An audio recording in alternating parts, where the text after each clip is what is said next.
Bienvenue dans le podcast Se traiter en première classe, où chaque épisode est une invitation à explorer le voyage le plus significatif de ta vie, celui vers la version de toi-même qui te rend humble et fier. Je suis Émilie Antoine, psychologue, experte en gestion mentale et émotionnelle. Je suis également la fondatrice de mapsyenlignechaismoi.fr. Ici, nous croyons fermement que se traiter en première classe n'est pas un caprice, mais un acte d'amour et de considération envers soi-même et envers autrui. Dans ce podcast, je te donne des clés pour dépasser tes croyances limitantes, tes blocages, tes autosabotages et faire évoluer ton mindset et ta gestion émotionnelle sans souffrir et sans galérer. Ensemble, nous allons dénouer les nœuds qui t'empêchent d'être une femme plus confiante, plus sereine, plus épanouie. Avec ma méthode innovante, testée et approuvée, qui allie la profondeur de la psychologie, un coaching de déclic impactant, garantie sans blabla, new age sectaire ésotérique, je t'apprends et t'accompagne pour que tu puisses développer une relation saine et authentique avec toi-même et avec les autres. Se traiter en première classe commence maintenant. 4 erreurs que tu veux éviter pour gérer tes émotions. Pour la petite histoire, il y a avant-hier, je me réveille, là, il faisait toujours nuit, je me suis faxée hors de mon lit pour préparer le petit déjeuner et le poser vite fait bien fait sur la table du salon.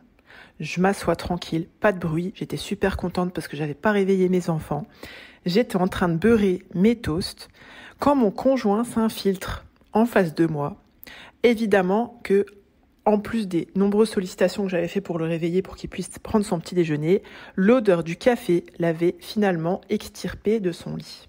Il s'installe, je lève les yeux et je vois sa tête. Moitié déconfite, moitié grognon, je comprends qu'il y a quelque chose qui l'a contrarié. Évidemment, je peux pas m'en empêcher de lui poser cette question comme toutes les femmes, cette fameuse question. Pourquoi tu fais cette tête ? Et bien sûr, il me répond la réponse que toute personne qui fait juste une tête, il avait rien dit du tout, te répond rien.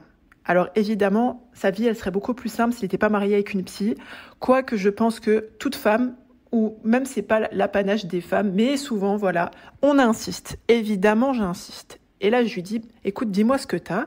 Je vois bien à ton visage qu'il y a quelque chose qui te déplaît, qui va pas. Dis-moi ce qu'il y a. Et là, il comprend bien de toute façon qu'il s'en sortira pas. Et il assume, il me dit, tu t'es servi du café, mais ma tasse à moi, elle est vide. Et là, t'as 2 options. Quand t'as encore ta petite crotte dans les yeux, ou plus communément appelé scientifiquement, appelé le châssis dans tes yeux, t'as 2 options. Soit tu le prends hyper mal. Tu prends le risque de repeindre tous les murs blancs de ton salon à la couleur du café. Ça part en eau de boudin, on s'embrouille et ça pourrit l'ambiance pour le reste de la journée. Soit tu es en capacité de gérer tes émotions, même quand effectivement tu as encore du châssis dans les yeux, et tu souffles un bon coup et tu lui réponds. Et Dieu merci, c'est ce que j'ai été en capacité de faire ce matin-là. C'est d'ailleurs ce sur quoi j'accompagne les bootcampeuses du bootcamp MaPsy Campus, où d'ailleurs dans les nombreux bénéfices qu'elle tire du bootcamp, c'est la gestion émotionnelle.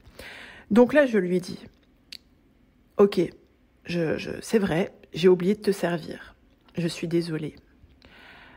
Regarde, devant toi, j'ai posé tout ce que tu voulais manger ce matin. Il y avait un reste de riz, il y avait du riz, du houmous, un caviar d'aubergine, une tapenade, du pain, du beurre, du miel. J'ai posé le café et j'ai oublié de te servir. Je lui dis, c'est dommage, t'as vu t'as vu ce que j'ai oublié et t'as pas vu tout ce que j'ai posé devant toi. Et il m'a dit, oui, c'est vrai. Et on est passé à autre chose. Qu'est-ce qui fait que, entre guillemets, tu vas être en capacité de souffler justement un bon coup, et pas en fait de péter les plombs, tu vois, ou de dire ouais t'es vraiment un ingrat, de partir dans les reproches, ou alors de rien dire du tout, mais d'avoir ce feu qui te consume à l'intérieur de toi.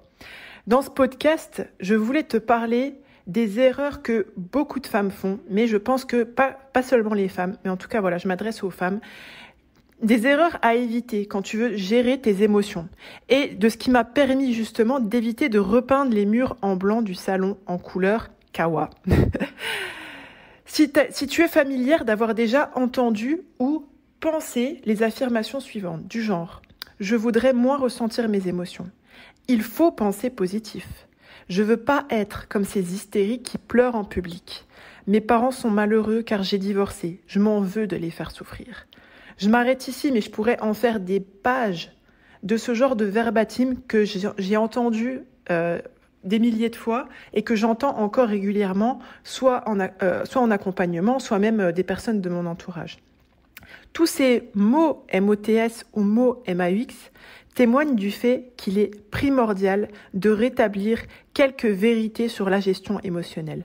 Parce que ces croyances limitantes, ces tas d'affirmations et de pensées, elles montrent que justement tu as des croyances limitantes ou ton entourage a des croyances limitantes qui affectent leur capacité à gérer leurs émotions ou ta capacité à gérer tes émotions et de te comporter d'une manière avec laquelle tu es OK. Parce que je suis sûre que tu n'as pas envie d'être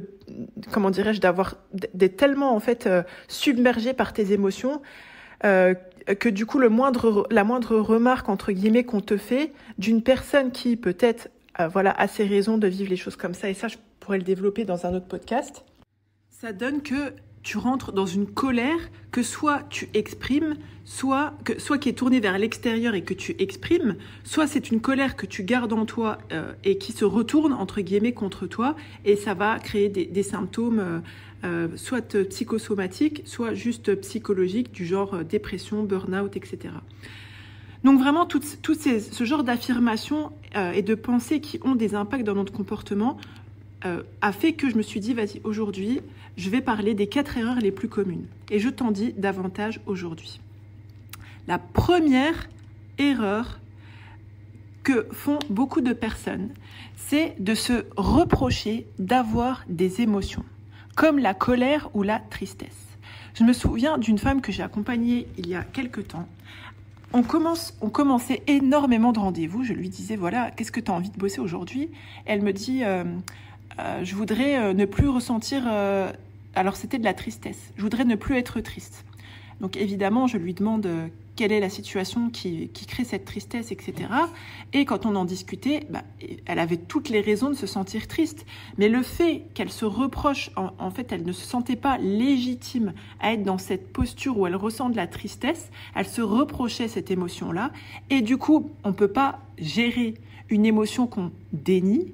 Par conséquent, après, quand une émotion, je dis toujours, c'est comme un enfant de 2 ans. Si tu l'écoutes pas, il va crier de plus en plus fort. Et ça va se manifester soit par une recrudescence, si je peux dire ça comme ça, cette émotion-là, elle va se multiplier, comme la colère ou la tristesse. Et du coup, tu vas ressentir ça de manière encore plus vive. Soit ça va se retourner, entre guillemets, contre toi, d'une manière, tu vas développer des symptômes, soit physiques, soit psychologiques, comme je vous disais, le burn-out, la dépression, etc. La deuxième erreur, c'est de mettre, alors celle-là, je pense que tu en as déjà entendu parler, de mettre tes émotions négatives sous le tapis. C'est un autre type de déni, si je peux dire ça comme ça. Tu as conscience, en fait, la petite nuance, c'est que tu as conscience d'être triste, ou par exemple, ou d'avoir de la colère, parce que c'est les deux, j'ai l'impression que c'est les deux émotions principales en général que les femmes repoussent. Soit elles mettent, en fait, elles ont conscience qu'elles ressentent ça, mais elles l'enfouissent, elles le repoussent. C'est la team un petit peu, il faut penser positif. Souvent, en fait, le fait de... Voilà, elles essayent de chasser ces émotions négatives-là, elles en ont conscience, mais elles ne les acceptent pas, elles essayent de les chasser en se rappelant « il faut penser positif, il faut penser positif, il faut penser positif ». Ça me fait penser d'une femme que j'avais accompagnée comme ça, sa mère, qui avait une très bonne intention et qui s'appliquait ça à elle-même. Quand elle la voyait un petit peu triste ou un petit peu défaite, en colère, etc., elle lui disait « mais il faut penser positif ». Mais qu'est-ce que ça veut dire « il faut penser positif » ? Comment on fait pour penser positif ? Ça, c'est aussi un truc qu'on bosse pendant le bootcamp MaPsyCampus, que vous pouvez retrouver sur mapsyenlignechaismoi.fr/bootcamp. Comment, en fait, on fait pour développer un mindset, un état d'esprit qui permet de nous penser, de vraiment, en fait, penser avec bienveillance et pragmatisme, au-delà juste de qualifier ça de positif, parce que si tu sais pas comment faire, bah tu vas juste te sentir la pire des crottes, la pire des incapables. Tu vas avoir honte en fait de continuer de penser entre guillemets négativement, alors que ça a l'air si simple. Il faut penser positif. Donc cette erreur-là est très dommageable parce que, comme toutes les fois, de toute façon, on repousse ses émotions, elles viennent se traduire. Là, en l'occurrence, la femme à laquelle je pense, elle avait développé une maladie au niveau de son larynx, parce que le fait de, de devoir toujours ravaler, entre guillemets, ses pensées, si je puis dire. Bon, après, c'est d'interprétation qui n'engage que moi, mais voilà, je pense qu'elle avait somatisé, que ça avait de grands liens avec quand on avait mis le doigt sur le « il faut penser positif », après, elle avait fait énormément de progrès. La troisième erreur que j'ai constatée, qui valait mieux éviter quand on voulait gérer ses émotions, être dans la maîtrise de ses émotions, c'est de considérer que cacher ses émotions est une preuve de self-control. C'est, vous voyez, ce truc de... souvent, nous les femmes, on a été jugées, entre guillemets, si on a l'alarme un petit peu, entre guillemets, facile, on est tout de suite catalogué d'hystérique si on lève un petit peu la voix, etc. Il y a toute une explication sociétale qui vient, je pense, renforcer cette idée que pour montrer qu'on a du self-control, qu'on est forte, qu'on est puissante, tout ce que vous voulez, tous les mots qu'on peut employer dans le jargon populaire en ce moment, en fait, il faut cacher ses émotions. Il faut cacher sa tristesse, il faut cacher sa colère.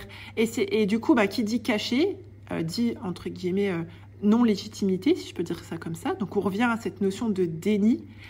Et là, ce vers quoi j'emmène justement les femmes que j'accompagne, notamment sur le bootcamp, mapsyenligneschezmoi.fr/bootcamp, c'est d'être en capacité d'assumer toutes leurs émotions. Dès lors que tu assumes d'avoir de la tristesse, d'avoir de la colère, déjà en toi-même vis-à-vis de toi-même, et en face de toi, tu montes en termes d'affirmation de soi, de confiance et d'estime de soi, ta vie change en fait. Quand tu acceptes d'être un être humain avec tout le panel émotionnel de l'être humain, donc que tu acceptes en fait, je ne vais pas dire ton essence première, mais une de tes caractéristiques en tant qu'être humain, c'est là en fait où tu développes du charisme, etc. Mais du coup, tu t'autorises en fait à vraiment exprimer ton potentiel. La quatrième erreur commune que je constate, c'est que attention, parce que là, je pense que nous, les femmes, on est beaucoup touchées par ça, c'est de se sentir responsable des états émotionnels des autres. Et là, vous voyez, cette quatrième erreur-là, c'est avec toute humilité que je n'ai pas sur ce coup, c'est ce que j'ai pu, entre guillemets, mettre en place quand je vous ai raconté tout à l'heure, quand mon conjoint m'a dit « mais tu t'es servi du café et tu as oublié ma tasse ». Eh bien, en fait, et là, ce que j'ai pu faire, c'est que je ne me suis pas sentie responsable de son état émotionnel. J'ai pu prendre de la distance parce que moi, je savais que j'avais fait ma part, si je peux dire ça comme ça. J'ai reconnu que j'avais oublié. J'étais OK, en fait, avec ça. J'ai pu reconnaître parce que je ne me sens pas responsable de sa colère ou de son insatisfaction. Parce que aussi, je sais que je fais les causes pour participer, pour apporter ma petite contribution, on va dire, à son bien-être dans mon quotidien. Je sais comment je le fais, je connais mes limites, etc. Du coup, je me suis pas sentie responsable de sa colère ou de son désagrément, parce que aussi, j'étais en capacité de mettre de la distance. Et ça, c'est un truc aussi que j'enseigne à mes bootcampeuses dans le bootcamp, c'est comment, en fait, on prend cette distance qui va faire qu'on ne va pas prendre les choses contre nous, si je peux dire ça comme ça. Qu'on ne va pas se sentir, on ne sent pas les choses visées contre nous. On a développé une maturité, entre guillemets, émotionnelle, narcissique, de l'ego, voilà, si on peut dire ça comme ça, parce que bon, le narcissisme, c'est le terme en psychologie qu'on utilise pour faire référence à l'ego, sans parler de perversion narcissique, etc. À la base, c'est pas un mot sale, si je peux dire ça comme ça décrit juste là où on en est, si je puis dire. Et du coup, comme j'ai fait ce taf, parce que pour moi, c'est primordial d'appliquer ce que j'enseigne aux personnes que j'accompagne, Dieu merci, comme j'ai fait ce travail, en tout cas à ce moment-là, j'ai été en capacité pour plein d'autres raisons et plein d'autres astuces que je donne aussi dans le bootcamp, de prendre de la distance, de souffler et de savoir en fait, parce que bien sûr je le connais un peu, je connais son histoire, et de prendre de la distance, de ne pas me sentir visée, de ne pas me sentir responsable de son état émotionnel et de lui dire ok, c'est vrai, c'est factuel, je reconnais, et de lui apporter de la perspective que lui il n'était pas en capacité d'avoir à ce moment-là. Regarde, tu penses que je t'ai oublié, mais regarde, en fait je t'ai pas oublié. Et cette hauteur, si je peux dire ça comme ça, vous voyez, cette bienveillance, cette tempérance qu'on peut garder vis-à-vis de nos proches, c'est vraiment ce vers quoi j'essaie d'emmener les femmes que j'accompagne, notamment dans le bootcamp. Donc je vous résume. Erreur numéro 1. Tu te reproches d'avoir des émotions comme la colère ou la tristesse. Du genre, je suis trop sensible, je suis tout le temps triste, j'arrive pas à me débarrasser de la tristesse. Erreur numéro 2. Tu mets tes émotions négatives sous le tapis. C'est la team, il faut penser positif. Voilà, c'est en mode injonction, quoi. C'est pas un choix, et c'est pas un choix parce que tu sais pas comment faire, en fait. L'erreur numéro 3, tu considères que cacher ses émotions, ne pas avoir d'émotions, c'est un signe de force, de self-control. Alors que réellement, la force, elle est dans le fait de pouvoir assumer et bien sûr maîtriser toutes ces émotions. Et la 4e erreur que tu fais, c'est de te sentir responsable des états émotionnels des autres.